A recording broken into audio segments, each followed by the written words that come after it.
पुण्यात नेमकं चाललंय तरी काय? कार अपघात झाल्यानंतर तब्बल 20 दिवसांनी कार चालकावर गुन्हा दाखल होतोय। त्यामुळे प्रश्न पडलाय की पुण्यात नेमकं चाललंय तरी काय?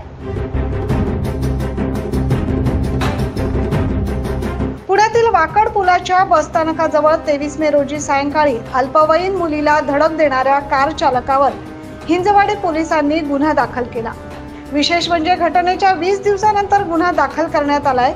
23 मे रोजी दुपारच्या सुमारास आकांक्षा परदेशी ही पुलाच्या दिशेने रस्त्याने पायी जात असताना माऊली स्नॅक्स बस स्टॉप जवळ पाठीमागून भरधाव वेगात आलेल्या कारने तिला जोराची धडक दिली। यामध्ये आकांक्षा गंभीर जखमी झाली असून या संपूर्ण घटनेचे सीसीटीव्ही फुटेज सोशल मीडियावर व्हायरल झालंय।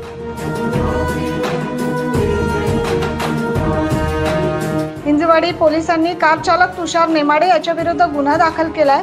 मागील 2 दिवसांपासून अपघाताचा एक चित्तथरारक व्हिडिओ सोशल मीडियावर व्हायरल झाल्यानंतर ही घटना उघडकीस आली आहे। सीसीटीव्ही फुटेजमध्ये आपण बघू शकतो की आकांक्षा कशा पद्धतीने खेचली जाते आणि दुकानावर धडकली आहे। सीसीटीव्ही फुटेजमध्ये हे व्यवस्थित दिसून येतंय, बघू शकता आपण।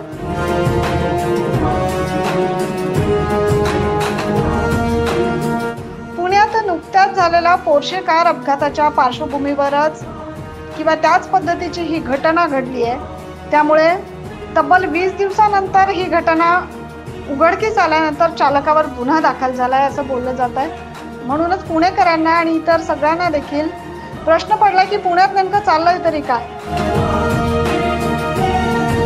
Bureau report 9 news Maharashtra.